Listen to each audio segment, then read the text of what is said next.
বর্তমানে বিজেপি, ত্রিপুরামথা এবং আইপিএফটি এই ট্রিপল ইঞ্জিনের সরকারের শাসনে ইদানিংকালে রাজ্যের গুরুত্বপূর্ণ দপ্তরের মন্ত্রী এবং রাজ্যের খুদ মুখ্যমন্ত্রীর মুখ থেকে আমরা শুনতে পাচ্ছি সাম্প্রদায়িকের বিষ ছড়ানো হচ্ছে যুব সম্প্রদায়ের মধ্যে। বিগত এই কয়েক মাসের মধ্যে গন্দাসরা, কৈতরাই বাড়ি, কদমতলা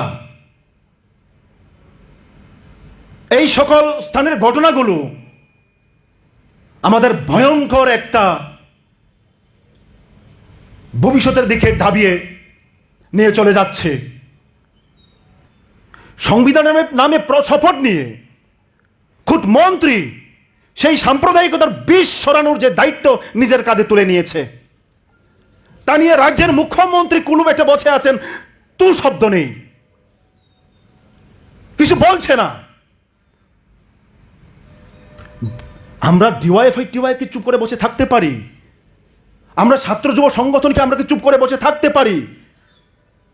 যে রাজ্যের ইতিহাস মিশ্র সংস্কৃতির ইতিহাস, এখানে জাতি উপজাতি সকল ধর্মের বর্ণের মানুষ শান্তিপূর্ণ সহাবস্থানে সুদীর্ঘকাল ধরে বসবাস করে আসছে,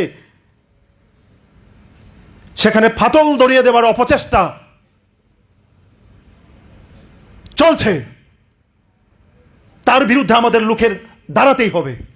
আগামী 15 এবং 16 নভেম্বর দুদিন ব্যাপী ছাত্র এবং যুব